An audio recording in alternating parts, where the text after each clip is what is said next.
Just under 30 years ago, in 1994, Vice Media released their first product, a culture magazine covering music, arts, and a love for taboo subjects. This era is so commonly described as their punk rock era that despite being accurate, it's pretty much a cliche. They grew a cult following that quickly spread internationally, and the media company launched additional arms of their business. But the road to peak success was found when they made the choice to focus on video content in the mid-2000s. YouTube was a brand new platform, the internet was entering homes at record rates, and content was starting to go viral. Entering into video at exactly the right time, Vice produced videos that were just polished enough to stand out among all those other amateur videos being uploaded to the internet at the time, while holding on just enough to that punk rock attitude and willingness to cover taboo subjects to catch viewers' fascination.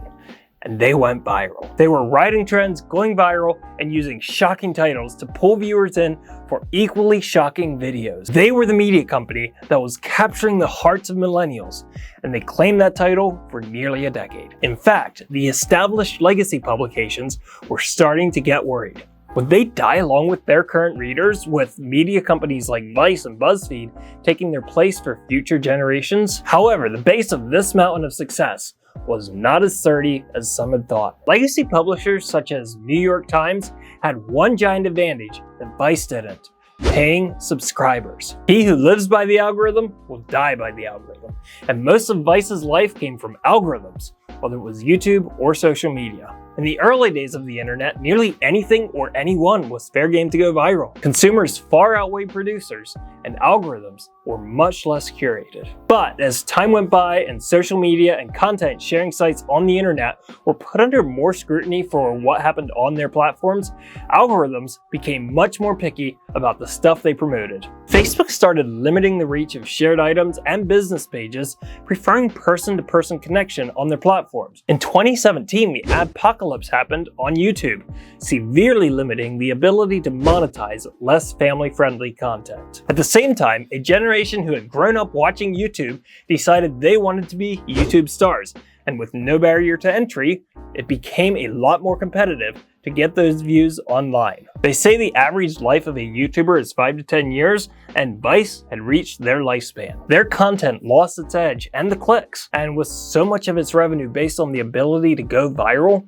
they began to suffer. Ultimately, as an outsider, it's hard to say exactly what went wrong, but there's a few signs. First of all, we need to take a look at co-founder and CEO until 2018, Shane Smith. Shane Smith is by all accounts one of the best salesmen to ever walk this planet, and he did a lot of selling. He sold to investors, to advertisers, and anyone else he needed to make his vision happen. He painted an inspiring vision of Vice, the media company to lead a generation into the future. The only problem is, it seemed he was much better at selling that vision than ensuring it would come true. But for a while, it looked like it would. Shane was an opportunist and added many branches to Vice Media, a few of which are actually solid businesses in and of themselves today, even if they're not big enough to support the full company. And this is where we stray a bit from those verifiable facts, and I begin to speculate. But it seems to me that what really went wrong here may have been too much of a focus on cooking up exciting new things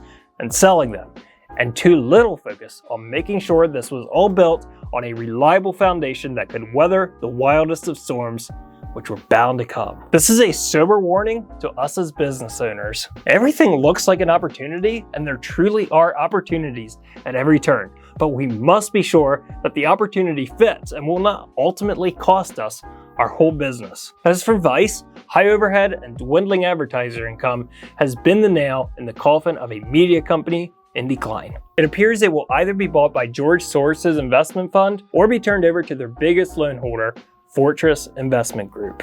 But this week's news isn't all gloom and doom. Ed Sheeran just won a court case against the estate of Marvin Gaye that claimed that Sheeran's song Thinking Out Loud was a copyright infringement on Gaye's song Let's Get It On. Now, being a bit of a musician myself, my immediate reaction was that this was a bogus shot at money grabbing, and it seems that was also the opinion of most experts. And it turns out the jury also held a similar opinion, taking only 3 hours to deliberate before deciding in the favor of Sheeran. But this is a bigger problem than just this one case. Over the past couple years, it has become increasingly popular for estates of deceased musicians to sue current musicians over their biggest hits, claiming a copyright infringement against a song of the musician they represent. In fact, this wasn't Ed Sheeran's first round in a copyright infringement case. In 2022, a judge struck down a copyright case against his song Shape of You, and in 2016, he settled a claim against the song Photograph out of court for $20 million. Though he now says he wishes he wouldn't have settled. This also wasn't the first time Marvin Gaye's estate went after some lawsuit money, with the estate actually winning a $5 million judgment against the writers of the song Blurred Lines. Perhaps they simply thought Sheeran was a good target for another couple million. While our judicial system is probably one of the greatest government assets for the citizens of the United States, allowing pretty much everyone from any socioeconomic class to have a chance to get their voice heard, it also opens up the opportunity for people to use it as their chance to essentially win the lottery. Moral of the story: the bigger you get, the better lawyers you need.